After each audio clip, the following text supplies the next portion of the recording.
Hello friends, ಇವತ್ತು ನಾವು ghee rice ಯಾವ ರೀತಿ ಮಾಡ್ತಾರೆ ಅಂತ ಹೇಳಿ ನೋಡೋಣ. ನೋಡಿ, ನಾನು ತೊಗೊಂಡಿರುವಂಥ ಇಂಗ್ರೀಡಿಯೆಂಟ್ಸು ಟೊಮೆಟೊ ಒಂದು, ಸ್ವಲ್ಪ ತುರಿದಿಟ್ಟಿರುವಂತಹ ಹಸಿ ಕೊಬ್ಬರಿ, ಬಾಸ್ಮತಿ ರೈಸ್ 1/4 ಕಿಲೋ ತೊಗೊಂಡಿದ್ದೀನಿ, ಸ್ವಲ್ಪ ಜೀರಿಗೆ, ಪುಲಾವ್ದ ಎಲೆ ಅಥವಾ ಬಿರಿಯಾನಿ ಎಲೆ, ಶುಂಠಿ ಬೆಳ್ಳುಳ್ಳಿ ಜಜ್ಜಿಟ್ಟಿದ್ದೀನಿ ನೋಡಿ, ಸ್ವಲ್ಪ 4 ಹಸಿಮೆಣಸಿನ್ಕಾಯಿ, ಸ್ವಲ್ಪ ಗೋಡಂಬಿ, ಕರಿಬೇವು, ಕೊತ್ತಂಬರಿ, ಏಲಕ್ಕಿ ನೋಡಿ, ಚಕ್ಕೆ, ಲವಂಗ, ಒಂದು ಬಟ್ಲು ತುಪ್ಪ, ಒಂದು ಈರುಳ್ಳಿ, ಕಟ್ ಮಾಡಿಟ್ಟಿರುವಂಥ ಈರುಳ್ಳಿ. ಮೊದಲಿಗೆ ಬಾಸ್ಮತಿ ರೈಸನ್ನು ಚೆನ್ನಾಗಿ ತೊಳೆದ್ಬಿಟ್ಟು ಇವಾಗ ಇದನ್ನು ಸ್ವಲ್ಪ 5 ನಿಮಿಷ ನೆನೆಯೋಕ್ಕೆ ಇಡೋಣ. ಇವಾಗ ನಾವು ಹಸಿ ತೆಂಗಿನಕಾಯಿನ ನಾವು ಗ್ರೈಂಡರ್ನಲ್ಲಿ ಹಾಕಿಬಿಟ್ಟು ಏಲಕ್ಕಿನ ಅದರಲ್ಲಿ ಆ್ಯಡ್ ಮಾಡ್ತಿದ್ದೀನಿ. ಸ್ವಲ್ಪ ನೀರನ್ನು ಸೇರಿಸ್ಕೊಂಡ್ಬಿಟ್ಟು ಇದನ್ನು ನಾವು ಫೈನಾಗಿ ಗ್ರೈಂಡ್ ಮಾಡೋಣ. ಇದರಿಂದ ನಮಗೆ ಏನು ಸಿಗುತ್ತೆ, ಸ್ವಲ್ಪ ನಮಗೆ ಕಾಯಿ ಹಾಲು ಥರ ನಮಗೆ ಪೇಸ್ಟ್ ಸಿಗುತ್ತೆ. ನೋಡಿ ಆಗಿದೆ. ಇವಾಗ ನಾನು ಕುಕ್ಕರ್ ಇಟ್ಬಿಟ್ಟು ಇಲ್ಲಿ ನಾನು 1 ಬಟ್ಲು ತುಪ್ಪ ಹಾಕ್ತಿದ್ದೀನಿ. ಇವಾಗ ಸ್ವಲ್ಪ ಗೋಡಂಬಿನ ಹಾಕ್ಕೊಂಡ್ಬಿಟ್ಟು ಈ ರೀತಿ ನಾನು ಫ್ರೈ ಮಾಡ್ತಿದ್ದೀನಿ. ಇದನ್ನು ಫ್ರೈ ಮಾಡಿಕೊಂಡು ತೆಗೆದಿಟ್ಟಿದ್ದೀನಿ ನನ್ನ ಸೈಡಲ್ಲಿ. ಇವಾಗ ನಾನು ತುಪ್ಪದಲ್ಲಿ ಪಲಾವ್ದ ಎಲೆ ಹಾಕಿಬಿಟ್ಟು ಆಮೇಲೆ ಸ್ವಲ್ಪ ಲವಂಗ, ಚಕ್ಕೆ ನೋಡಿ, ಜೀರಿಗೆ, ಹಸಿಮೆಣಸಿನ್ಕಾಯಿ, ಬೆಳ್ಳುಳ್ಳಿ, ಆಮೇಲೆ ಶುಂಠಿ ನೋಡಿ, ಇದನ್ನು ಸೇರಿಸ್ಕೊಂಡ್ಬಿಟ್ಟು ಇವಾಗ ಕರಿಬೇವು ಹಾಕ್ತಿದ್ದೀನಿ. ಇವಾಗ ಕಟ್ ಮಾಡಿಟ್ಟಿರುವಂತಹ ಈರುಳ್ಳಿನ ಆ್ಯಡ್ ಮಾಡಿಬಿಟ್ಟು ಈ ರೀತಿ ನಾನು ಫ್ರೈ ಮಾಡ್ತಿದ್ದೀನಿ ನೋಡಿ, ತುಪ್ಪದಲ್ಲಿ ಫ್ರೈ ಮಾಡ್ತಿದ್ದೀನಿ ನೋಡಿ, ಈ ರೀತಿ ನಾನು ಫ್ರೈ ಮಾಡ್ತಿದ್ದೀನಿ. ಇದು ಸ್ವಲ್ಪ ಕಲರ್ ಚೇಂಜ್ ಆಗುತ್ತೆ, ಗೋಲ್ಡನ್ ಬ್ರೌನ್ ಕಲರ್ ಬರುವವರೆಗೂ ನಾವು ಈ ರೀತಿ ಫ್ರೈ ಮಾಡಬೇಕು. ಇವಾಗ ಟೊಮೆಟೊನ ಆ್ಯಡ್ ಮಾಡ್ತಿದ್ದೀನಿ ನೋಡಿ, ಇದನ್ನು ಈ ರೀತಿ ಆಗಬೇಕು ಕಲರು. ಇದರಲ್ಲಿ ನಾನು ಕೊತ್ತಂಬರಿ ಆ್ಯಡ್ ಮಾಡಿದ್ದೀನಿ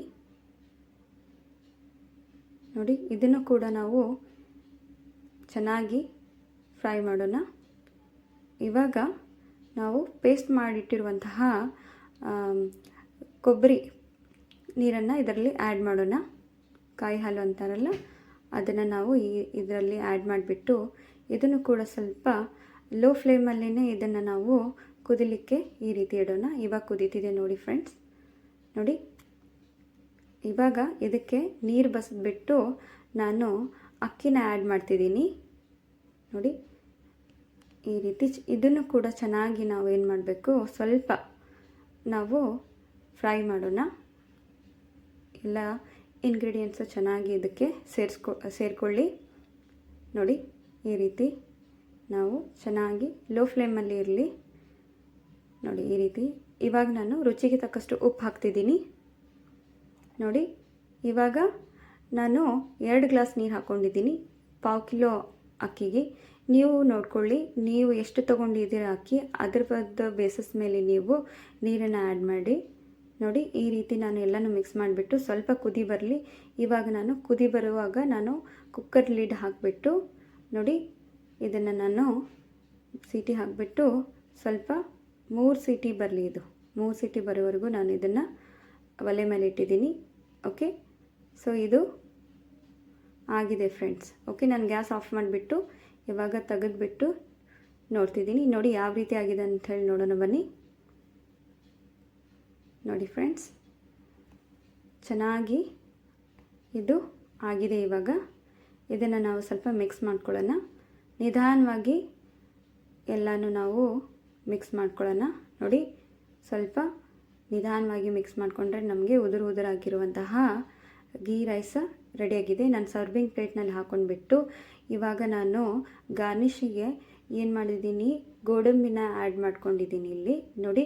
ಇದು ಯಾಕೆ ಈ ರೀತಿ ಮಾಡಿದ್ದೀನಿ ಅಂತ ಹೇಳಿದರೆ, ಕುಕ್ಕರ್ನಲ್ಲಿ ಹಾಕಿ ಬೇಯಿಸಿದ್ರೆ ಏನಾಗುತ್ತೆ, ಅದು ಗೋಡಂಬಿ ಎಲ್ಲನೂ ಸ್ವಲ್ಪ ಮೆತ್ತಗಾಗ್ಬಿಡುತ್ತೆ, ಸಾಗಿ ಟೈಪ್ ಆಗುತ್ತೆ. ಅದಕ್ಕೋಸ್ಕರ ಈ ಟ್ರಿಕ್ಕನ್ನು ಯೂಸ್ ಮಾಡಿದರೆ ತುಂಬ ಚೆನ್ನಾಗಿ ಕ್ರಿಸ್ಪಿಯಾಗಿರುವಂತಹ ಗೋಡಂಬಿ ನಮಗೆ ತಿನ್ನಬೇಕಾದ್ರೆ ಸಿಗುತ್ತೆ. ಇದನ್ನು ನಾವು ಉದ್ದಿನಬೇಳೆ ಹಪ್ಪಳದ ಜೊತೆ ತಿಂದರೆ ಇನ್ನೂ ಟೇಸ್ಟಿ ಕೊಡುತ್ತೆ. ಸೇಮ್ ನಾವು ರೆಸ್ಟೋರೆಂಟ್ ಸ್ಟೈಲ್ನಲ್ಲಿ ಗೀ ರೈಸನ್ನು ನಾವು ರೆಡಿ ಮಾಡಿದ್ದೀವಿ. ನಾವು ಮಾಡಿರೋ ಅಡುಗೆ ನಿಮಗೆ ಇಷ್ಟ ಆಗಿದ್ದರೆ ನಮ್ಮ ಚಾನಲ್ನ ಸಬ್ಸ್ಕ್ರೈಬ್ ಮಾಡಿ, ಲೈಕ್ ಮಾಡಿ, ಕಾಮೆಂಟ್ ಮಾಡಿ, ಮತ್ತು ಇದೇ ರೀತಿ ಲೈಕ್ ಮಾಡಿ friends. Thank you so much.